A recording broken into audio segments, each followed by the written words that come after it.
The Cask of Amontillado by Edgar Allan Poe. The thousand injuries of Fortunato I had borne as I best could, but when he ventured upon insult, I vowed revenge. You, who so well know the nature of my soul, will not suppose, however, that I gave utterance to a threat. At length I would be avenged. This was a point definitively settled. But the very definitiveness with which it was resolved precluded the idea of risk. I must not only punish, but punish with impunity.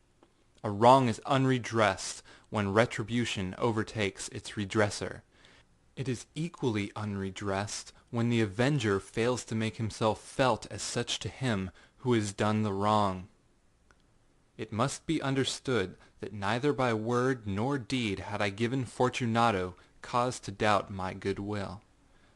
I continued, as was my wont, to smile in his face, and he did not perceive that my smile now was the thought of his immolation.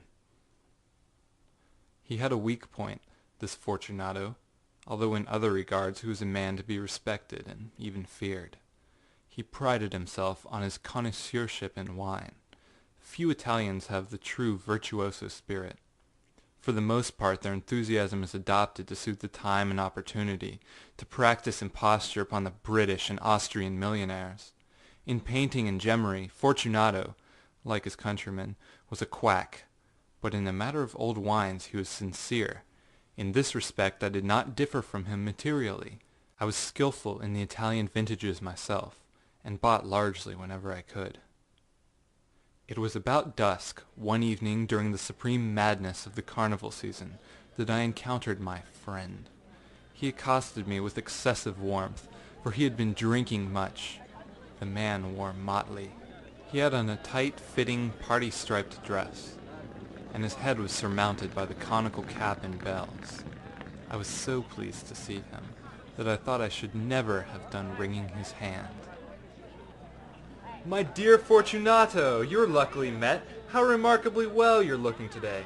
But I've received a pipe of what passes for Amontillado, and I have my doubts." How? Amontillado? A pipe? Impossible.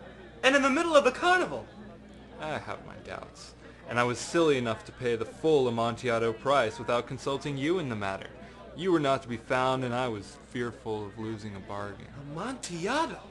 I have my doubts, Amontillado? and I must satisfy them. Amontillado! As you're engaged, I'm on my way to Lucchesi. If anyone has a critical turn, it's he.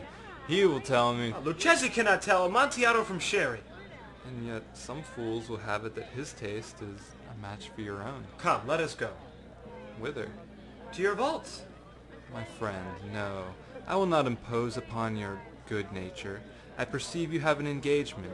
Lucchesi... I have no engagement. Come. My friend, no. It is not the engagement, but the severe cold with which I perceive you are afflicted. The vaults are insufferably damp. They're encrusted with nitre. Let us go, nevertheless. The cold is merely nothing. Amontillado, you have been imposed upon. And as for Lucchesi, he cannot distinguish sherry from Amontillado. Thus speaking, Fortunato possessed himself of my arm.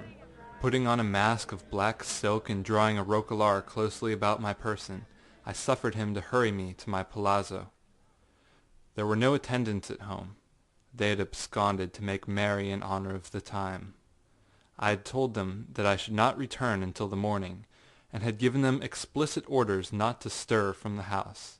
These orders were sufficient, I well knew, to ensure their immediate disappearance, one and all, as soon as my back was turned. I took from their sconces 2 flambeaux, and giving one to Fortunato, bowed him through several suites of rooms to the archway that led into the vaults. I passed down a long and winding staircase, requesting him to be cautious as he followed. We came at length to the foot of the descent, and stood together on the damp grounds of the catacombs of the Montresors. The gait of my friend was unsteady, and the bells upon his cap jingled as he strode. The pipe? It is farther on, but observe the white webwork which gleams from these cavern walls. He turned towards me, and looked into my eyes with 2 filmy orbs that distilled the rheum of intoxication. Niter? Niter. How long have you had that cough?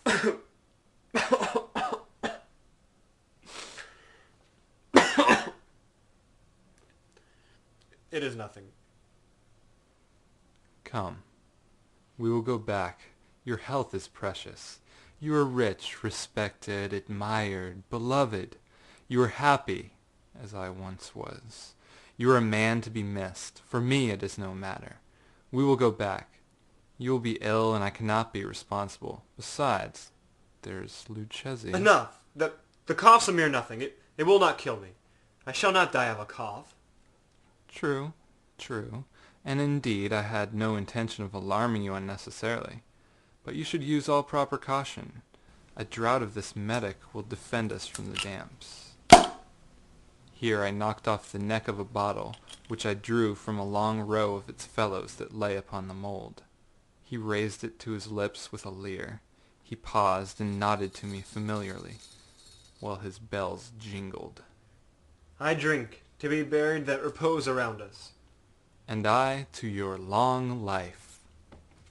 He again took my arm, and we proceeded. These vaults are extensive. The Montresors were a great and numerous family. I forget your arms. A huge human foot door in a field azure.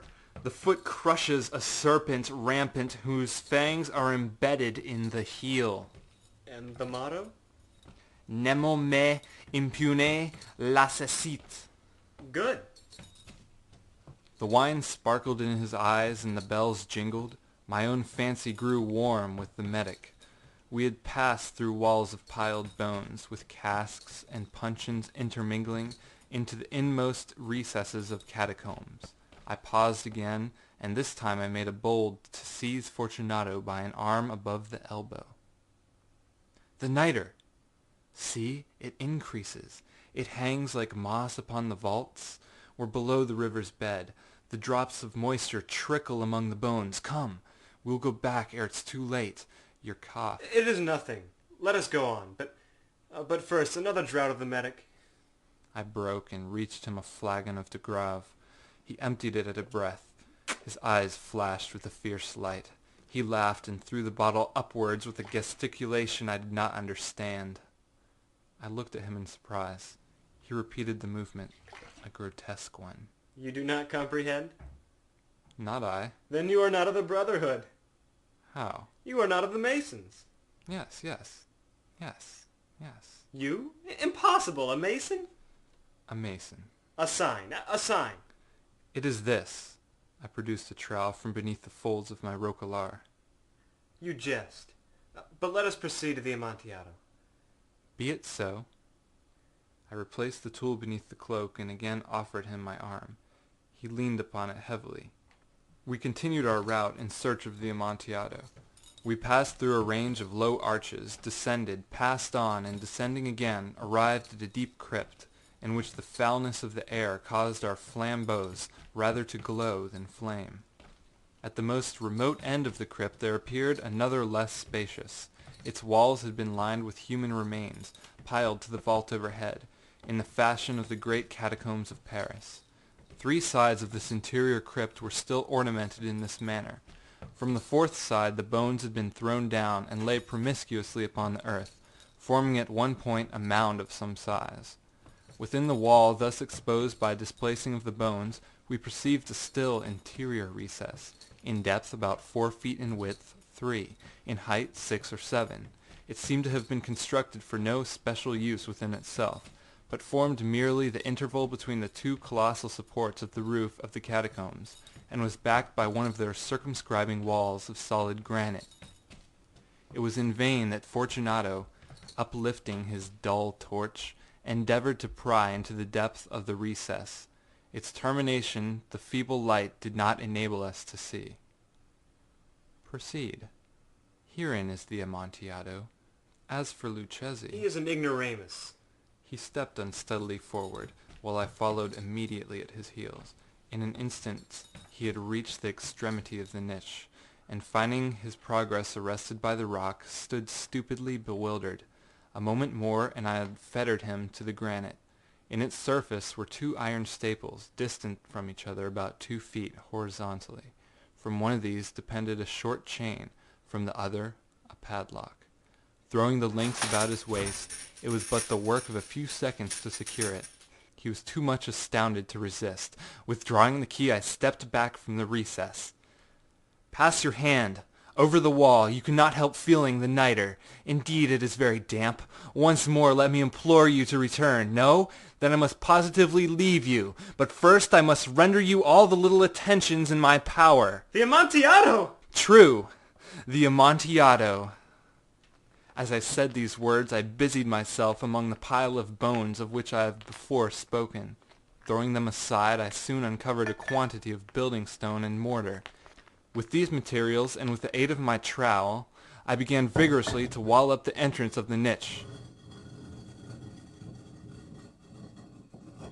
I had scarcely laid the first tier of the masonry when I discovered that the intoxication of Fortunato had in a great measure worn off.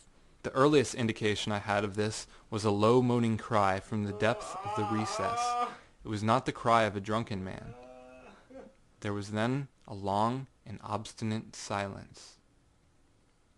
I laid the second tier.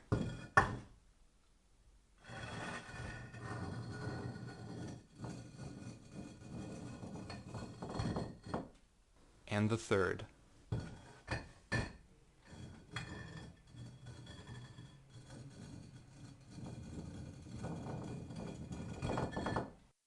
And the fourth.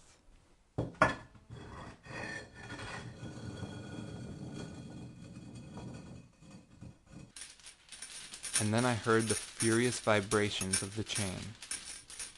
The noise lasted for several minutes, during which, that I might hearken to it with the more satisfaction, I ceased my labors and sat down upon the bones.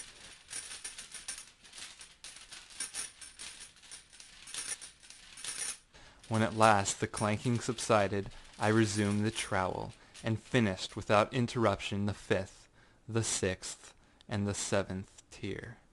The wall was now nearly upon a level with my breast. I again paused, and holding the flambeaux over the mason-work, threw a few feeble rays upon the figure within. A succession of loud and shrill screams bursting suddenly from the throat of the human form seemed to thrust me violently back. For a brief moment I hesitated. I trembled. Unsheathing my rapier, I began to grope with it about the recess. But the thought of an instant reassured me. I placed my hand upon the solid fabric of the catacombs, and felt satisfied.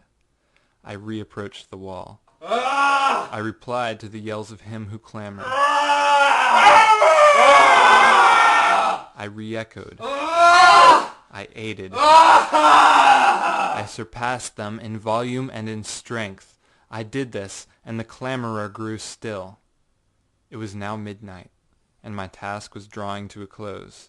I had completed the 8th, the 9th, and the 10th tier. I had finished a portion of the last and the 11th. There remained but a single stone to be fitted and plastered in. I struggled with its weight, placed it partially in its destined position. But now there came from out the niche a low laugh that erected the hairs upon my head. It was succeeded by a sad voice, which I had difficulty in recognizing as that of the noble Fortunato. A very good joke indeed. An excellent jest. We will have many a rich laugh about it at the palazzo. Over our wine. The Amontillado. Yes, the Amontillado. Oh, but is it now getting late? Will not they be awaiting us at the palazzo? The lady Fortunato and the rest? Let us be gone. Yes, let us be gone. For the love of God, Montresor! Yes, for the love of God. But to these words I hearkened in vain for a reply. I grew impatient. Fortunato! No answer. Fortunato! No answer still. I thrust the torch through the remaining aperture and let it fall within. There came forth in reply only a jingling of the bells. My heart grew sick on account of the dampness of the catacombs. I hastened to make an end to my labor. I forced the last stone into its position. I plastered it up. Against the new masonry I re-erected the old rampart of bones. For the half of a century no mortal has disturbed them. In pace requiescat.